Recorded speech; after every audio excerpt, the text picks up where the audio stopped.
Flash info, Nicolas Sarkozy vient d'être libéré aujourd'hui, lundi 10 à 14h. Et là, on le voit sortir de la prison de la santé. Bref, 3 semaines, est-ce que vous trouvez que c'était normal ? Après 4 jours de procès, il retourne en prison. Julien P. est un ancien policier de la brigade des mineurs de Marseille. Entre 2014 et 2017, Gérald Darmanin est maire de la ville de Tourcoing dans le Nord. Il est sollicité par une habitante qui souhaite être relogée.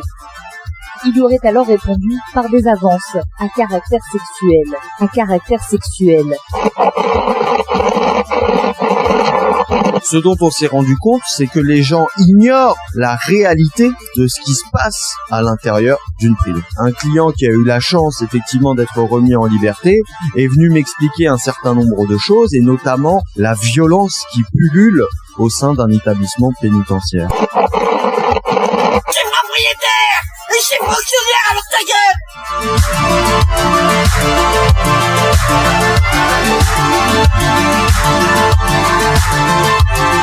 Bienvenue dans le Point Info de 94 degrés à Gombe. L'émission diffusée chaque dimanche sur les ondes rennaises dans le but de lutter contre toute réforme d'enfermement. Actualité carcérale, textes, témoignages, discussions politiques. Cette seconde partie met en lumière les violences de la privation de liberté. Participe toi aussi à l'émission en nous contactant par mail au 94 degrés à l'ombre @protonmail.com, par téléphone au 02 99 52 77 66 ou sur la page Facebook de l'émission 94 degrés à l'ombre.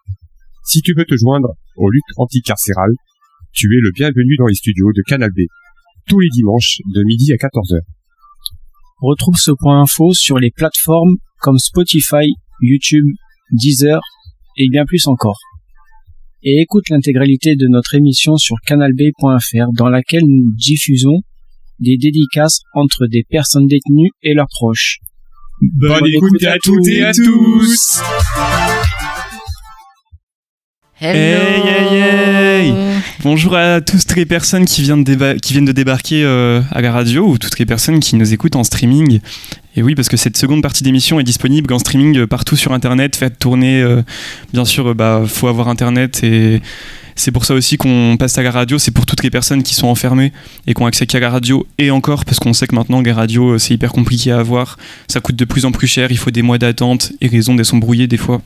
Du coup, on vous envoie toute notre force.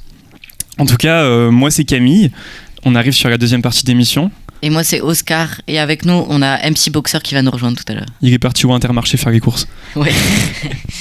Voilà.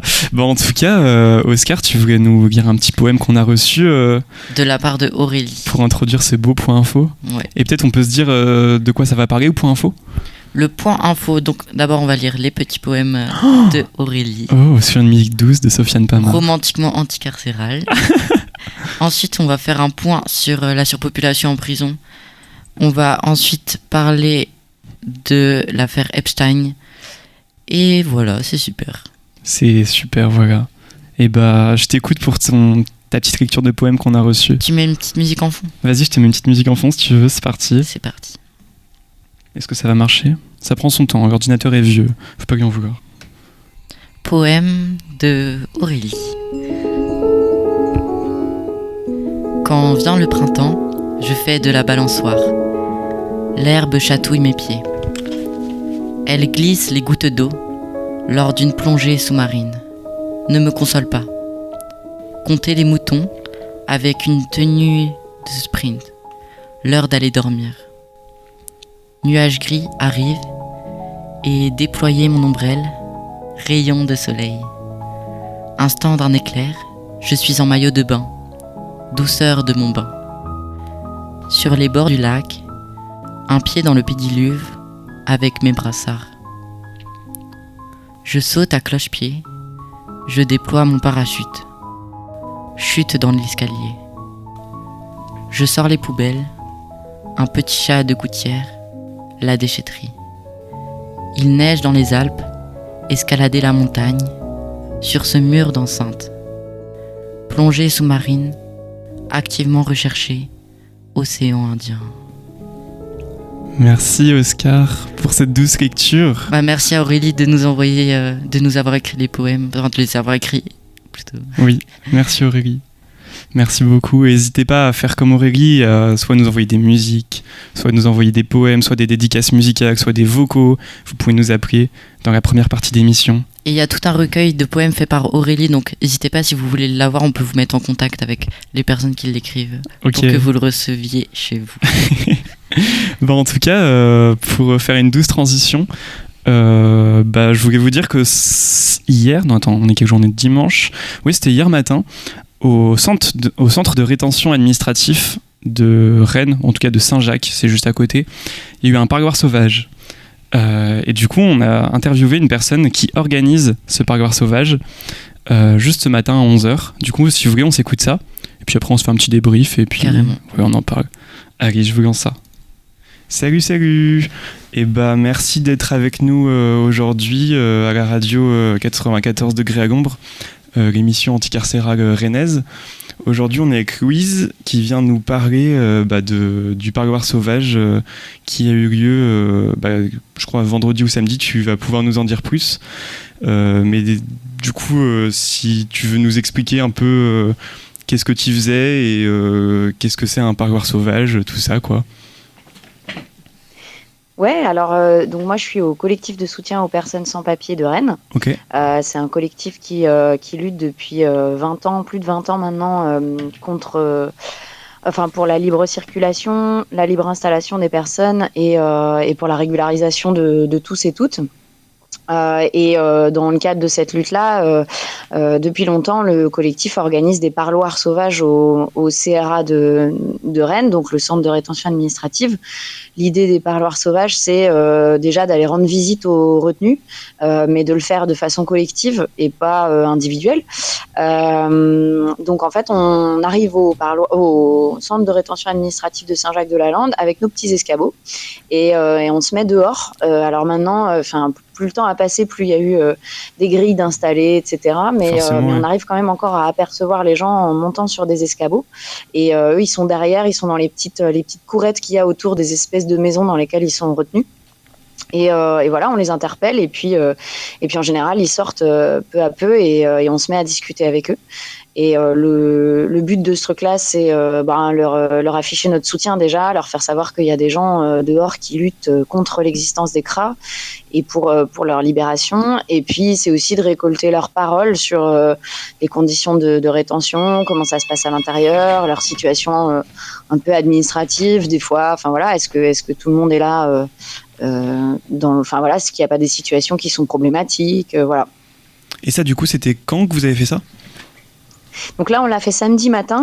On s'était donné rendez-vous vers 11h à Saint-Jacques. Et en fait, ce qui nous a motivé à le faire à ce moment-là, c'est que le groupe Alarmphone, qui est un groupe qui se mobilise pour porter assistance aux personnes qui font des traversées de frontières, ils portent assistance à distance par un système de numéro de téléphone d'assistance.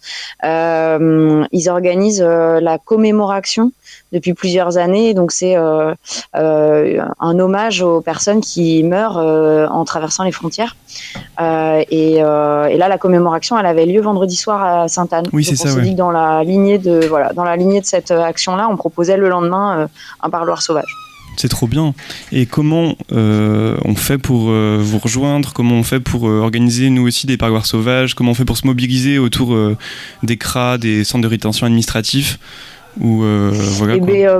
Pour l'organisation, c'est hyper simple, quoi. Il suffit de venir avec des escabeaux. La police était au courant, hein. On était attendus, mais ils nous laissent faire. Il y a même pas d'interaction avec eux. Et donc on amène juste des escabeaux, on se retrouve dehors et on a fait passer le mot sur les réseaux. Donc on était une bonne quinzaine de militants et militantes à discuter avec les retenus. Okay. Et puis sinon, au-delà de ça, donc nous, le collectif, on fait des AG tous les mardis soirs à la Maison internationale de Rennes, la Mire, là en centre-ville, à côté de la place Saint-Germain. Okay. C'est des AG qui sont ouvertes à tout le monde, c'est à 18h45. Et on discute, donc il y a des personnes qui ont des papiers, d'autres qui n'en ont pas. Ouais. d'autres qui ont été sans papier avant et qui ont été régularisés. Et on discute d'actions politiques à mener sur cette lutte-là. Okay. Donc voilà, il y a les luttes anti-CRA font partie un peu de notre champ d'action, si on veut, quoi. Ok, ah mais c'est trop bien. Nous, pour info, pour les gens qui nous écoutent, on a déjà organisé quelques parloirs sauvages, que ça soit à la prison des femmes, où on prenait un mégaphone et on parlait, on mettait de la musique avec une grosse enceinte et tout. Puis aussi, on avait fait ça pour la fête de la musique, où on avait fait venir des groupes et tout devant la prison des femmes, pour un peu ambiancer les détenus et tout, et montrer qu'on est avec elles, avec eux. Du coup, si toi t'es derrière ta radio et que t'écoutes ça et que tu te dis ouais, peut-être je pourrais faire ça, bah hésite pas, genre soit rejoindre des gens qui sont motivés pour faire ça, soit organiser ça avec tes potes et tout. On a trop besoin de ça, c'est incroyable. Du coup, voilà. Et merci en tout cas. Je sais pas si t'avais des trucs à rajouter par rapport à tout ça, ou est-ce que t'as l'impression d'avoir fait le tour un peu de ce que vous avez fait samedi ? Non, peut-être juste rajouter que ça leur fait quand même vachement plaisir. Ouais. On a senti qu'ils étaient hyper contents et en même temps hyper énervés aussi. Ils avaient beaucoup de trucs à déverser sur leur situation. Il y en a beaucoup qui disaient qu'ils sont parents, ils sont pères, puisque c'est que des hommes au CRA de Saint-Jacques. Ils sont pères d'enfants qui sont nés en France et tout ça. Et ils étaient beaucoup sur l'énervement de dire on nous prive de voir nos gamins. Beaucoup d'incompréhension sur leur situation. Beaucoup de fatigue et de lassitude administrative sur on a fait tous les papiers, on a fait tout ce qu'il fallait, toutes les démarches et ça marche pas. Et puis ils ont vachement souligné, il y a beaucoup de personnes qui viennent là, ceux avec qui on a parlé du Maghreb et qui disaient en fait on nous demande de retourner dans notre pays veut pas nous accepter, donc on est bloqué là. Enfin voilà.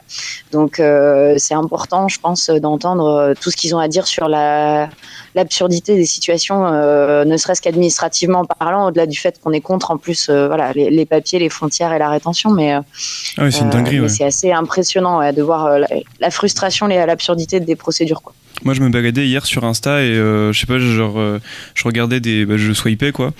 Et je suis tombé sur des espèces d'argumentaires trop bizarres où les gens racontaient que les OQTF c'était des criminels, des gens qui avaient fait des crimes et tout, des trucs comme ça. Et je trouve que c'est toujours utile de rappeler que non, OQTF ça peut arriver à tout le monde. C'est qu'une situation administrative. Des fois tu travailles, des fois t'as des enfants et tout, et tu reçois un courrier dans ta boîte aux lettres pour te dire que maintenant va falloir que tu quittes la France. Et, ouais, tout à fait, ouais.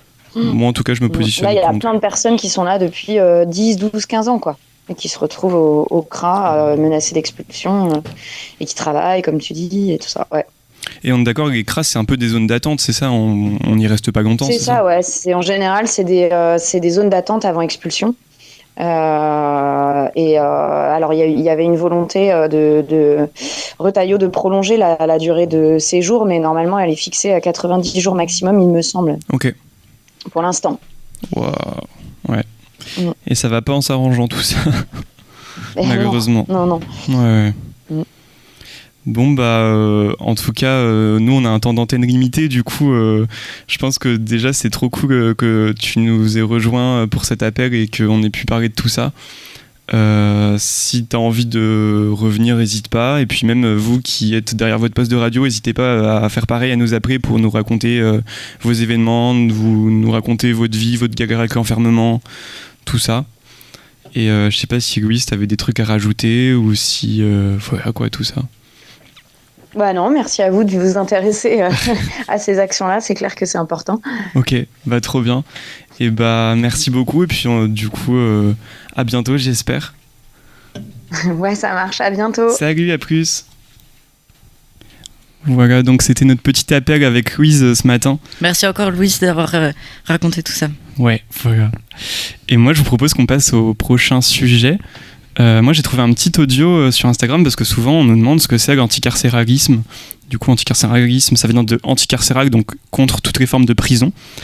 Et du coup j'aimerais bien qu'on s'écoute ça un peu en intro pour savoir un peu de quoi on parle. Et voilà, et ça parle un peu de pourquoi on veut un monde sans prison à l'avenir et pourquoi ça s'est déjà fait pour la peine de mort. Et au début on n'y croyait pas, mais en fait après ça le fait en fait. Carrément, balance ça. Vas-y. Les prisons. C'est ce que soutient Angela Davis dans Les prisons sont-elles obsolètes ? On a bien réussi à abolir la peine de mort, alors pourquoi est-ce qu'on a autant de mal à imaginer une société sans prison ? Surtout qu'on pourrait imaginer plein d'autres alternatives comme la justice réparatrice plutôt que punitive. Déjà, Davis montre que le système carcéral moderne, il n'est ni une réponse nécessaire ni efficace à la criminalité, tout simplement parce que il n'y a jamais eu aucune relation dans une société entre l'intensité de la répression pénale et la diminution de la violence sociale. Aussi simple que ça. Alors oui, les Dominique Pellicot, on veut les voir croupir en prison. Mais la question, c'est est-ce que ça va en empêcher d'autres d'exister ? Et la réponse est non, parce que la prison ne réforme pas la société, c'est une continuité de la société. En fait, l'idée, c'était que l'enfermement visait à réformer l'individu, soit par le travail, soit par l'isolement, qui était supposé conduire à la révélation personnelle. Mais ces idéaux ont disparu et la prison s'est transformée en système de contrôle et de punition. Il y a un chapitre entier qui examine comment le système carcéral fonctionne différemment en fonction du genre et de la race. Les femmes sont beaucoup plus exposées aux violences, avec des fouilles intrusives et d'autres VSS par exemple, et les personnes racisées sont systématiquement marginalisées. Dans un autre chapitre, Davis, elle parle du système carcéral industriel pour désigner ce croisement entre les intérêts économiques et politiques des prisons. Par exemple, il y a des entreprises privées qui bénéficient de contrats de main-d'œuvre carcérale, ce qui encourage finalement l'incarcération de masse. Donc on voit bien avec ces deux exemples que finalement la prison, elle reproduit les mêmes inégalités sociales et elle profite toujours aux mêmes personnes.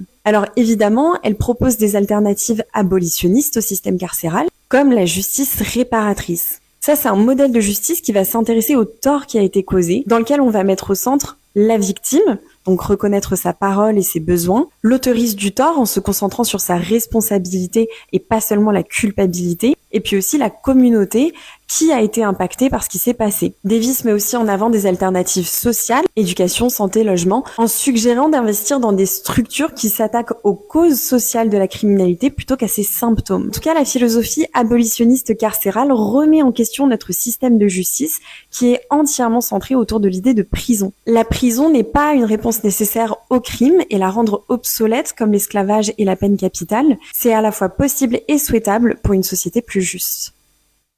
Voilà, donc on vient de s'écouter un petit audio sur Instagram que j'ai trouvé ce matin en me réveillant. Tu peux peut-être nous dire le compte pour les personnes qui veulent retrouver. C'est Rhea Waterhouse, apparemment, je crois. Bon, je crois que c'est ça, de mémoire en tout cas. Rhea Waterhouse. Voilà, et du coup, moi ce que je voulais rappeler, c'est que c'est cool et tout, d'avoir des perspectives abolitionnistes, c'est-à-dire de plus vouloir de prison. Mais des fois, il n'y a pas le choix. Genre, par exemple, au hasard, si la personne elle collabore pas, ou si la personne elle a beaucoup de pouvoir. Et du coup, je voulais faire une petite transition par rapport à l'affaire Epstein. Je sais pas si je prononce bien. Epstein. Et du coup, j'ai écrit un petit texte pour en parler, qu'on peut se partager si tu veux, Oscar, et qui fait un lien avec ça et qui dit anticarcéral, sauf que là, le mec, c'est quand même une sacrée merde, et ça parle un peu des ultra riches et de comment c'est un milieu pourri par les dynamiques incestuelles ou les dynamiques adductistes. On va définir adductiste après si vous voulez. Et on se met un tout petit son d'intro. Où fait l'argent achète l'impunité des tas de célébrités. Taper la pose à côté de celui qui s'en tapait de la dignité des autres. Il se tapait des filles qu'il prenait pour des choses sur son île. Une méga maison close, elle venait des bidonvilles ou du mannequinat. Abusé par des gars pires que des diables et des gars sont inimaginables. En France, qui était impliqué, tu donnes ta langue au chat, 3 millions de fichiers. T'as beau connaître tous tes droits, leur porte-monnaie côtoie les meilleurs avocats. Il est monnaie courante, allez voir la justice, tu es au bon endroit pour être classé sans suite. Et oui, vous êtes au bon endroit pour être classé sans suite. Et ben moi je vous propose du coup de se lire un petit texte qui rappelle un petit peu ce que c'est l'affaire Epstein très rapidement, et surtout ce qu'on peut faire par rapport à toute cette impunité qu'il y a autour des gens qui ont énormément de pouvoir et qui font trop de la merde. Du coup c'est parti. On présente souvent l'affaire Epstein comme un vieux dossier classé, mais c'est en fait un miroir assez violent de la manière dont notre société gère le crime et le pouvoir. Pour bien comprendre, il faut revenir sur les faits précis. En 2008, Epstein s'en sort avec un accord de non-poursuite totalement surréaliste. 13 mois de prison. en semi-liberté, où il pouvait sortir, travailler dans ses bureaux 6 jours sur 7. Pourquoi ? Parce que face à son immense fortune et ses connexions, la justice a littéralement baissé les bras, et c'est là que le sujet devient vraiment politique, et nous oblige à questionner nos propres convictions. Aujourd'hui, il y a une réflexion très juste sur l'anticarcéralisme. L'idée, c'est de dire que la prison est une machine à broyer, les plus précaires, et qu'elle ne répare rien. C'est une analyse nécessaire pour la criminalité du quotidien. Mais est-ce qu'elle est valable pour quelqu'un comme Epstein ? C'est là que le bas blesse. Quand on fait face à un auteur de crime qui dispose d'une fortune illimitée, d'îles privées et d'un réseau d'influence mondiale, les alternatives à la prison, comme les amendes ou la justice restauratrice, perdent tout leur sens. Pour ces profils, l'argent n'est pas un obstacle, c'est une munition. Sans la contrainte physique de l'incarcération, comment protège-t-on les victimes ? Comment empêche-t-on un homme d'acheter le silence des témoins ou de s'exiler au bout du monde ? Dans ce cas très précis, refuser la prison par principe, c'est paradoxalement offrir l'impunité totale aux plus dominants. L'anticarcéralisme, s'il ne prend pas en compte les rapports de force, peut devenir l'outil ultime des intouchables. Derrière ces crimes, il y a aussi une racine idéologique qu'on appelle l'adultisme. C'est ce mépris social qui fait de l'enfant une propriété, un objet au service des désirs de l'adulte. Dans le milieu des ultra-riches, cet adultisme est dopé par le capital. Tout peut s'acheter, même l'innocence. Ce n'est pas juste une déviance individuelle, c'est un problème structurel. On utilise la prédation comme un ciment social, un moyen de se lier entre puissants par le secret de la violence partagée. Pourtant, aucun grand média ne pose le diagnostic de cette manière. Ils vont vous parler du carnet noir ou des détails sordides, mais ils ne s'attaquent jamais à la structure qui permet à ce système d'exister. Peut-être parce que ceux qui possèdent ces médias partagent parfois les mêmes cercles sociaux que les non cités dans les dossiers. Le travail est loin d'être fini. On t'entendait pas, pardon. Le travail est loin d'être fini. On parle de milliers de fichiers, de vidéos et de disques durs saisis qui n'ont toujours pas été totalement exploités ou rendus publics. On ne peut pas laisser tomber l'affaire sous prétexte Epstein. Là, parce qu'en on n'aura pas traité le fond du dossier, le système qui l'a produit, lui, restera bien en place. C'est pour ça qu'on doit continuer d'en parler, avec lucidité et sans concession. Voilà, du coup, c'était un petit point sur l'affaire Epstein, parce que les médias ont totalement arrêté d'en parler, ou en tout cas, on en entend, il y a... je crois, des millions de dossiers qui sont ressortis, de fichiers et tout, qui ont été republiés par les agences américaines, mais ça fait plus du tout le titre des actus, et TF1, ils préfèrent parler de la boulangère du coin qui a fermé sa boulangerie, et CNews, ils préfèrent parler des Noirs et des Arabes qui seraient une menace. Du coup, j'ai l'impression qu'on n'a pas les mêmes priorités, quoi. N'hésitez pas à vous renseigner, du coup, Epstein, E-P-S-T-E-I-N. Epstein, c'est ça. Epstein, qui est une vraie dinguerie. Et du coup, moi, je sais pas si on a fait le tour, mais moi, je voulais proposer de mettre un tout petit extrait de son juste pour se quitter. C'est de la techno. Ça s'appelle 13-12. Trop bien. Et c'est un remix. Et c'est des Rennais qui font ça. C'est des tuffers. J'aurais mieux kiffé Panda, hein. Je te mens pas de c'est quoi ça? Oh là, j'ai pas ça. Tu connais pas? Non. C'est la musique qui fait pen. On se fait ça la prochaine fois, dimanche prochain. Si tu veux, vas-y. Et on se fait des bisous alors. C'était super de. Gros bisous à vous l'équipe. Oui, on se met un petit extrait, peut-être que ça va couper avant la fin, on sait pas, on verra. À plus. Salut. À dimanche prochain. ACAB.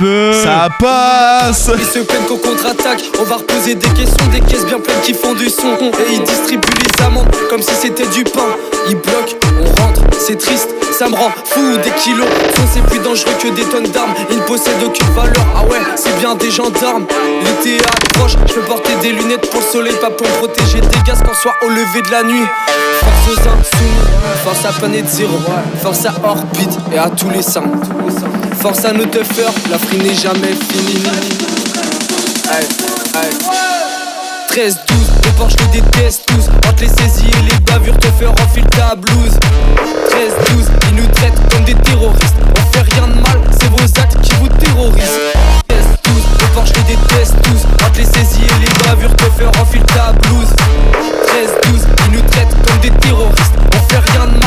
vos actes qui vous terrorisent. 13, 12, 13,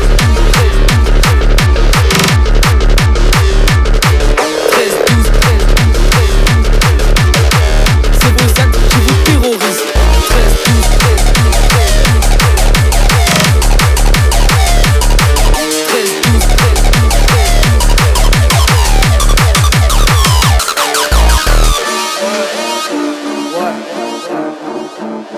Tous les sangs. 13, 12, 13, 12, 13, 12. 13, 12, 13, 13, 12. Les saisies, les bavures te feront vite la blouse. 13, 12, 13, 12, 13, 12, 13,